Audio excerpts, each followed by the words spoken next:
Hi everyone. I'm going to be talking to you about the first half of January and the full supermoon that we have coming up in Cancer on the 3rd, very early in the year. Now, I've got a lot to say about 2026. It is going to be an enormously exciting, dynamic, eventful, fast-moving year and quite different energy, I think, from 2025. I've got a lot to say to you, but I've got a lot happening in the next few days, doing this update today, and then involved with Amelia Ortiz and Kelly Kolodny, both beautiful people, on the solstice 21st. I'll put the link for that below if you want to register. That's online. And we're going to be talking about the solstice event, of course, and Kelly's beautiful channeling around that. And this window of time from the 19th to the 21st, I think, is enormously powerful. And when we're in it, we won't necessarily... Some of us will definitely, I think, feel the energy and the shift in that. For others, we won't, and it will feel, what was the big deal about, perhaps, or it will feel very subtle. And it's only as we start to move much more fully into 2026 that I think we will look back and say that was the tipping point, because of course everything is manifested from energy and consciousness. And so that's very fundamental to what then appears in our reality. So I truly believe this is a very, very important tipping point for humanity as we move through the solstice and into 2026. And so I've got lots to share with you, but I probably won't be able to do that because I'm going to take next week off and have a very much needed rest, I have to say. So I will hopefully get the 2026 video out by the end of this year, before January the 1st. And I'm going to do it as themes, really, because it will be, I think, quite difficult to do it in the way I've done it with my good friend Kathy Rose in the past, in terms of the detail of month by month, partly because we are becoming more multidimensional beings, and therefore the latitude, the breadth of our different individual realities is going to be much greater than it has been in the past. We're going to be moving into a much more malleable, fluid reality, and much less dense and tangible. So that's why it will be harder to sort of pin down the details and say this will be the prevailing reality for most of us, because it absolutely may not be. It's going to become much more abstract in a very good way from this point on. So I just wanted to set that up before we start. But let me dive into the full supermoon that's coming up very early in the month, as I say, on the 3rd, and share that chart with you.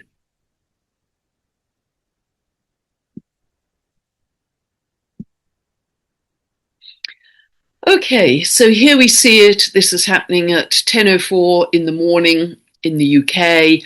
Please adjust for your own time zone. So ignore the clock face, ignore the houses. We're just looking at where the planets fall and their aspects to each other. So we have, wherever you see the red lines, these are what are known as hard aspects, hard geometry in astrology, and they are action oriented.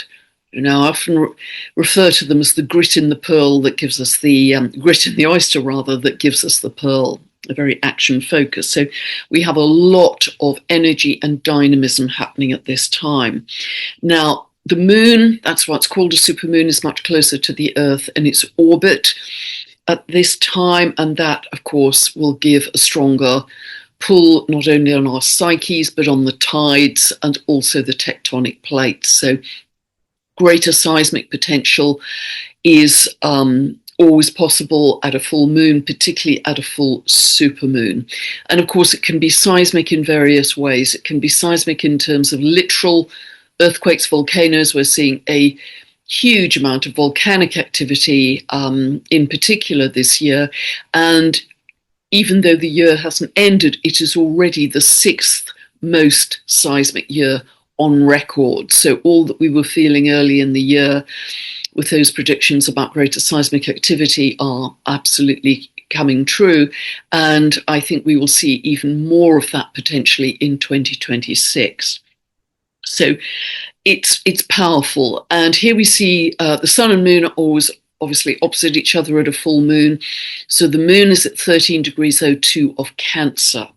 And that is very tightly conjunct the sun in the US chart set for 4th of July, 1776, Philadelphia, 10 past 5 in the afternoon.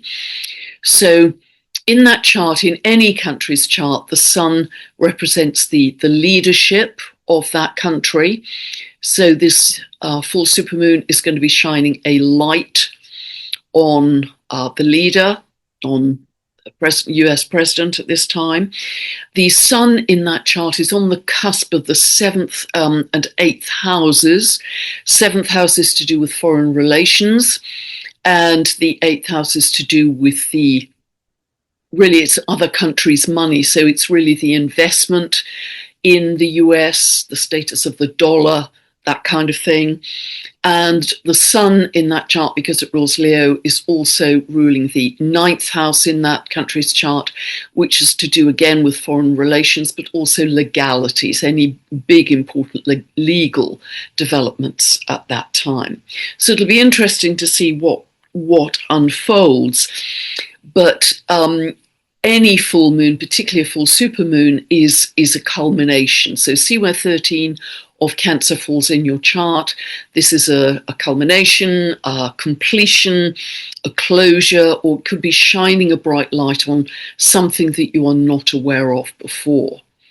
So just see where it falls, because this is, and if you don't know what I'm talking about, you can download a free birth chart from my website. You can go to the link below and get 2-part teaching videos. These are not anything to do with personalized birth chart analysis. These are teaching videos to help you find these points in your own chart that I referred to in the various updates, and the areas of life that could be involved for you, and you start to understand the meaning much more deeply with every update I do. But the moon actually rules Cancer. So the moon is very strong here in its own sign.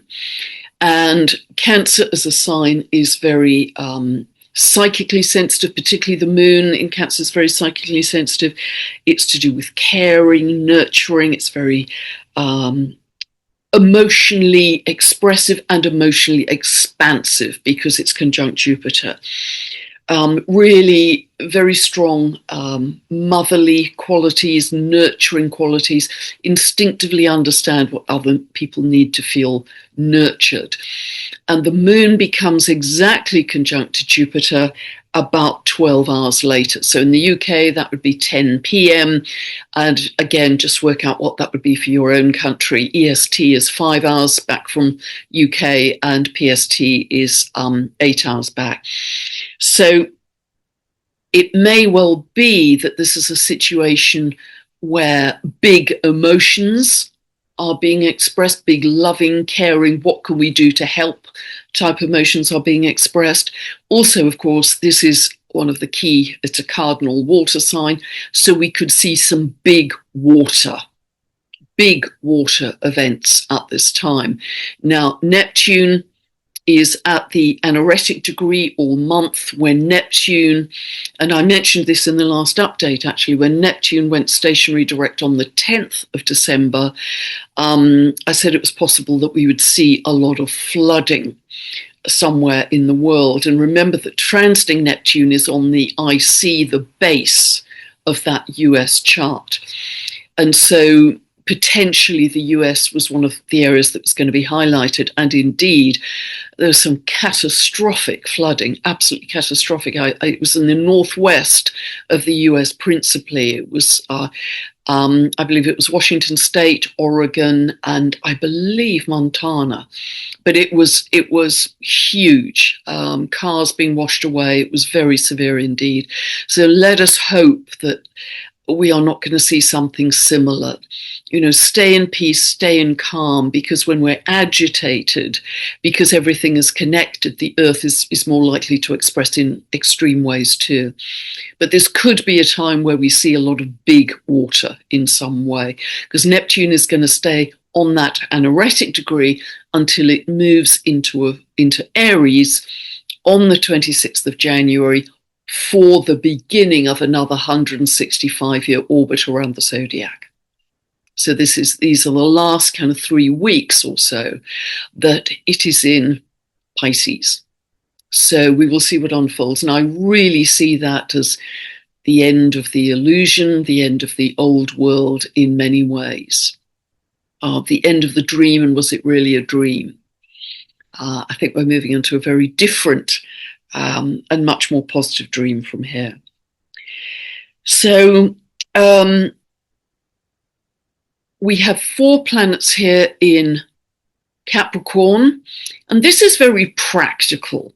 So whatever new visions, we are making real the dream here, Saturn rules Capricorn. How can we make it practical? How can we build for the long term in a realistic way? That's what that Capricorn stellium is about.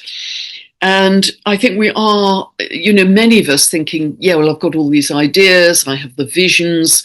That's very much connected to Jupiter, future vision, which is being highlighted at this full supermoon. But how do we make it, manifest on the ground? Capricorn is one of the best signs of manifestation, making it real on the world, in the world stage. We also have, and Heather Ensworth has done a beautiful video explaining this more fully. She's talking about the synodic cycle of Venus and Mars. I'll put her video below. Venus and Mars come together around about every 2 to 3 years in conjunction, but they only come together in a triple conjunction with the Sun every 6.6 years, 6.5 years. And so this is quite an important seed point in the synodic cycle. And Venus really is the sacred feminine here. Mars is the sacred masculine, and they are in perfect balance, 12, 13, 14, being highlighted by this full supermoon at this time. So as I've talked about in some detail, and Heather covers it even more fully, I think this is a rebalancing at this time of the divine feminine and the divine masculine. We've been very dominated by the masculine over many hundreds and thousands of years. This is a reignition of the feminine. And I talked about in the Capricorn solstice video, that Vada, the dwarf planet Vada, is very connected to, well, she's part of the creation myth with her husband Manwe, talked about in Silmarillion by Tolkien. She was the kindler of the light of the stars. She brought light into the world, and she overcame darkness. When the Dark Lord took over Middle Earth, she guided the elves to the light. She's light overcoming the dark. And so she is not only conjunct the galactic center at the solstice, but also conjunct she's right on that Capricorn solstice, conjunct the sun at 0 of Capricorn, and she will stay on that world point, the Capricorn, 0 degrees of Capricorn. She will stay on that world point. She enters Capricorn on the 15th of January, and she will stay on that world point for much of this coming year, 2026, but certainly until the Aries equinox. So the idea of light overcoming dark, but also she is the highest expression of divine feminine. She's really quite angelic, the highest expression of the divine feminine expressed globally on that world axis. So this is really important as a theme as we go through these very important months. Also to point out that Uranus is at that 27 degrees of Taurus. It will stay on 27 of Taurus all month. And I have talked about that is conjunct the fixed star Algol, which is at 26 of Taurus. It's very linked to people losing their heads. That can be in a kind of crazy way, or it can be linked to public figures falling from power if they've found to lack honesty or integrity or transparency. And this is yet another government which has fallen. Just a few days ago, the people, a lot of young people, were rising up against the Bulgarian government, and they have now fallen as well. So we've seen the Nepalese government, and I believe it was the Thai government that also fell in recent times. So, but we could see individuals actually falling from power, because Uranus is going to be hovering around that point certainly all month, and actually ongoing until, I believe it's early March. It's going to be 27 degrees of Taurus until early March. So we could see some very interesting developments with leaders, people in the public eye, and governments. So we also have here because I've put in some of the dwarf planets, which, as you know, I love to follow. We actually have a cardinal grand cross appearing here with this full moon. Moon widely conjunct Jupiter. As I say, they become exactly conjunct 12 hours after this, the exactitude of this full supermoon, opposing the sun. Sun conjunct, very tightly conjunct Mars and Venus here, but they are also square to Salacia. Salacia is at 10 degrees of Aries. Salacia is mermaid energy. She's very connected to, so again, more water energy coming in here. A lot of water. Very connected to photonic light. She's connected to the shimmering moonlight, sunlight on the seas. Very beautiful. So again, we have this quality of high frequency light coming in along with Vada. Salacia is opposing Maki Maki. Maki Maki is the creator god of the Rapa Nui people of Easter Island. The whole myth around Maki Maki was that, and this is history, not just myth, that Easter Island was absolutely devastated ecologically by the European sailors who came and pillaged the island, chopped down a lot of trees, brought in disease, and the East Island was really on rock bottom with, I think they ended up with something like 111 inhabitants finally, because the disease took many, many people out. But they managed to turn around their ecosystems back to thriving, partly because they have a very rare naturally occurring chemical in the soil called rapamycin, but which also, by the way, is a longevity supplement, which is very expensive. You can buy, I understand, I haven't bought it, but you can buy it online. But it's a myth of regeneration. It's a history and a myth of regeneration. And so Maki Maki is one of the key symbols we have for new earth, rebirth, along with Homer and Sedna. Just to complete this cardinal grand cross, so we've got Salacia, Maki Maki, the moon, this stellium here, and also Quawa is another dwarf planet. And Quawa, actually, I just want to go back and quote Alan Clay's work, because he runs Dwarf Planet University, as many of you know, does some beautiful work. And he refers to Salacia as higher love consciousness. All of these dwarf planets are lifting us to a higher octave of consciousness. They're no longer just about our day-to-day personality. They're about shifting us to this kind of group consciousness in the best possible way, that we come together in a kind of soul tribe, still expressing our unique essence and sharing our unique gifts, but coming together to work collaboratively to create a better world. So this higher octave of consciousness. So he talks about Salacia as higher love consciousness that goes beyond the personal love. He talks about Maki Maki as the higher expression of Uranus, a higher octave of Uranus, as a very high worldview, cosmic worldview, really, born of our spiritual and creative power as individuals, coming together in community and collaboration. So beautiful. And Quawa is about the community coming out of chaos, but not creating from chaos, but raising their frequency into joy via singing, dancing, to create from that higher frequency of joy. And Alan Clay talks about Kwawa as spirit consciousness, where we sing and dance the world into a more loving expression through our own joy, not creating from that lower density of chaos. So this is how we create higher manifestation, by understanding how to master our frequency. So this is a very strong, really expression, this cardinal grand cross of rebirth. So we also have Homer. I've talked about this symbolism many times of rebirth. Very strong Sedna, incredibly strong mythology of rebirth to a different state of being.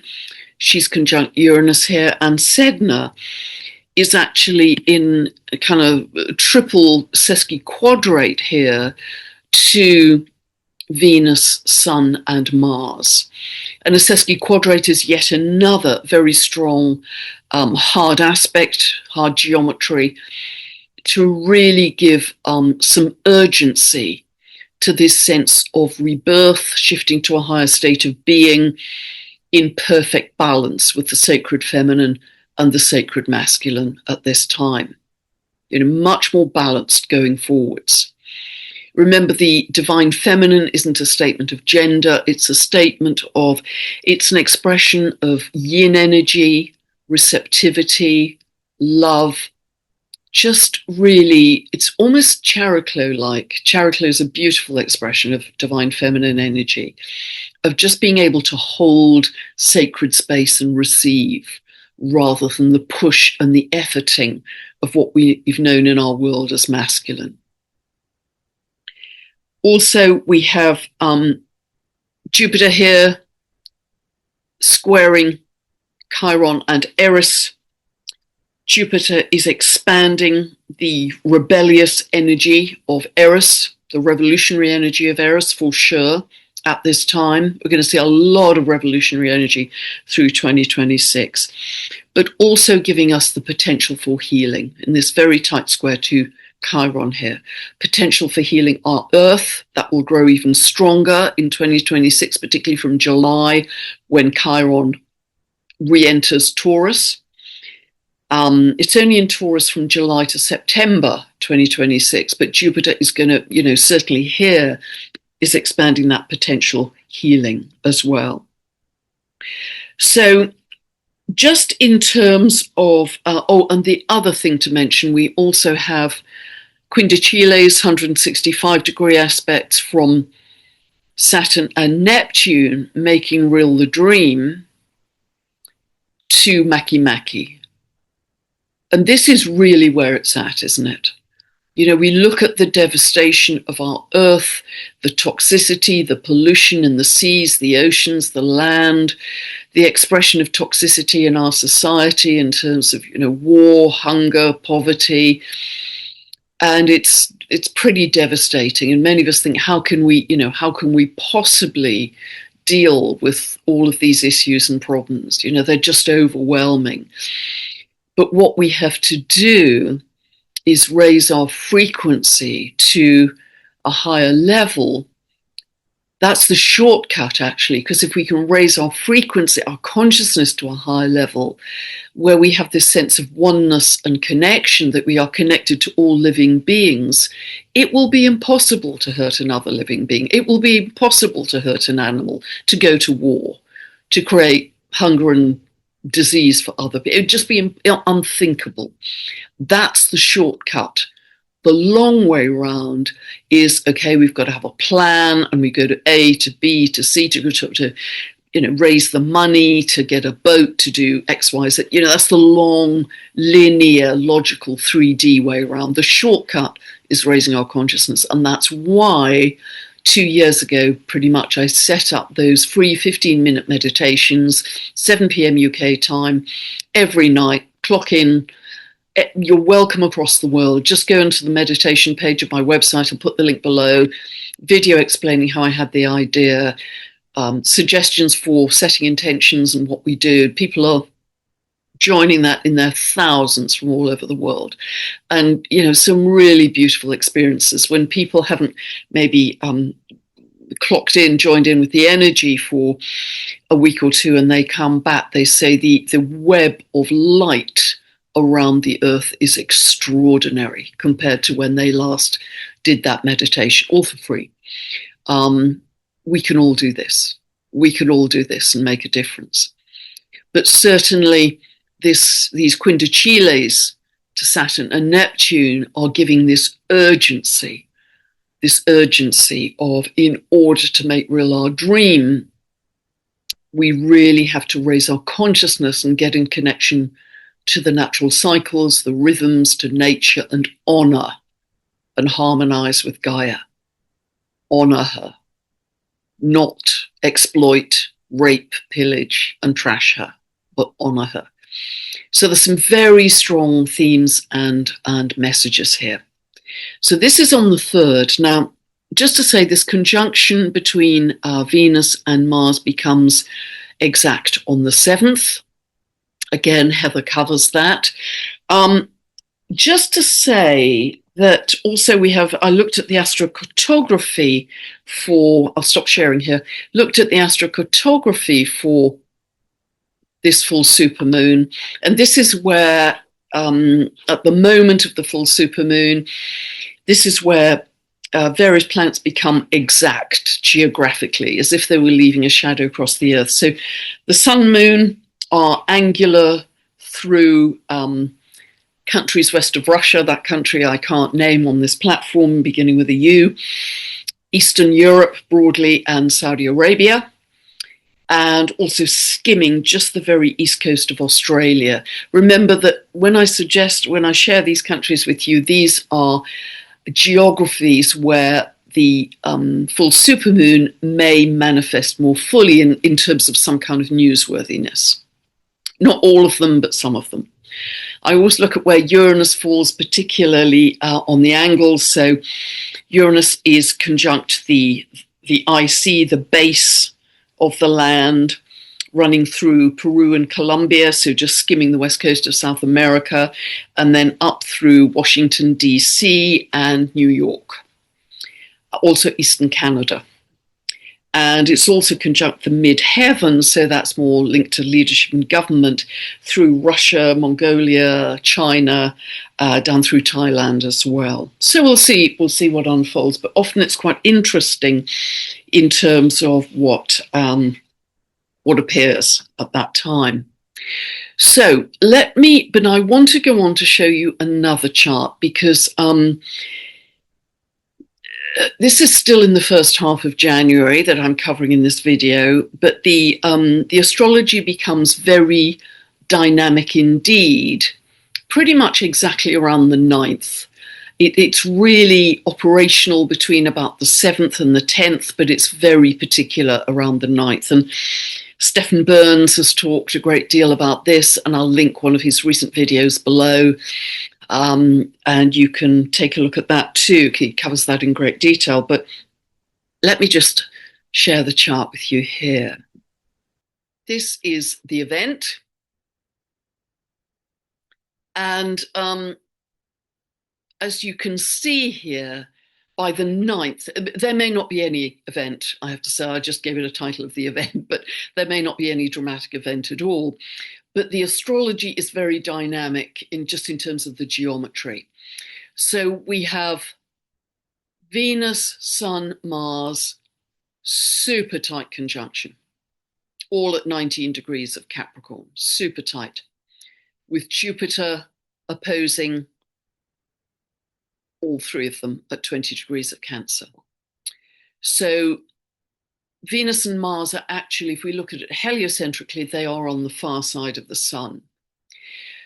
So this is a very simple chart. I've stripped out the dwarf planets, but you can see that there is a tremendously strong pull, as it were, energetic pull by Jupiter, planet of expansion, on those three planets. Now, we could look at it in terms of astrological archetypes.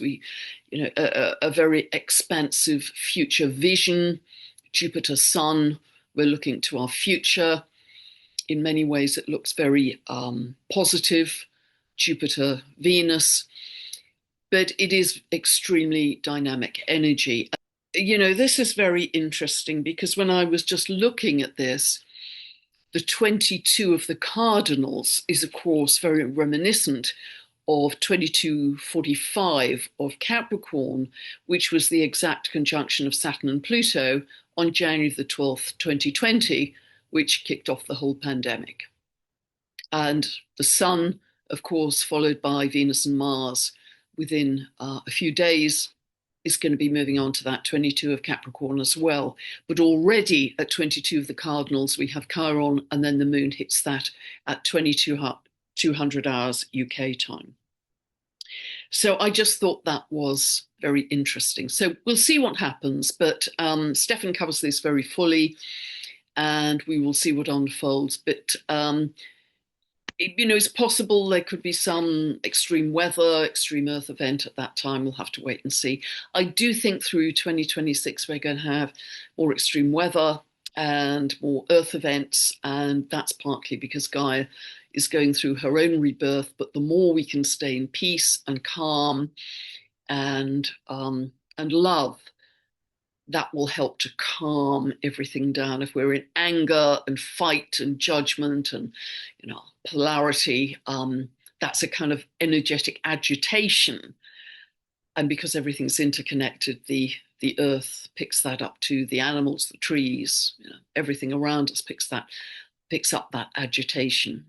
So it's incumbent on us, a sense of spiritual responsibility, to stay in coherence, in heart coherence, for as much of the time as we possibly can. Heart coherence is one of the real keys to the kingdom, I think, as we go into 2026.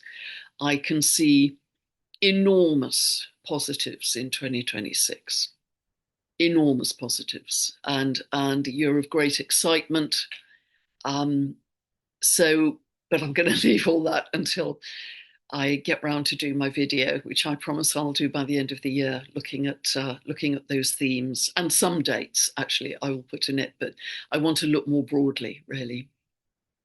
And I just really want to say you know, I couldn't give enough thanks for all of you who support me, who leave these beautiful, loving comments, who just blow me away. You absolutely blow me away with your love, your care, just in everything you do. And I get very emotional and I get very touched by them. And I just don't say thank you enough, but I just really do want to say that in a huge, huge way. I wouldn't be doing this without you. Yes, I keep going because I feel it's helping people. And I honestly do feel we're at a tipping point in consciousness, but we've got to grab that energy in all of its positivity and hope and optimism as we move into 2026. You know, this, for me, this is going to come around once. And then we're going to build on it, build on it, build on it all through 2026. But we've got to, you know, grab it now. So as we move through these very important days of the solstice and onwards through our atlas, the new moon in Sagittarius on the galactic center, the solstice, obviously on the world axis, and all the days following that, really do open your hearts, welcome in love, keep using that mantra. We're welcoming in an ever expanding consciousness of love and mean it, and stay in heart coherence. Keep rolling that mantra. How good can it get? And remember, we as humanity are creating this. We as humanity have given ourselves this opportunity, I believe, at the solstice, for this even to be a possibility for us. If we as humanity hadn't been able to raise our consciousness high enough, I don't believe these possibilities of us being able to jump to a higher level of consciousness again would have happened. We would have missed the mark, you know, we wouldn't have met those opportunities. So it's down to us to come together as one humanity in love and make it a spectacular 2026 and ongoing. To go beyond the war, the poverty, the horrors, the pillage, all we've lived through, all of us have experienced to varying degrees in various ways. We can do better than this. And we can. And we will. And we will. So, from the bottom of my heart, I want to wish you an amazing festive season if you celebrate at this time. I hope you have a lot of love around you and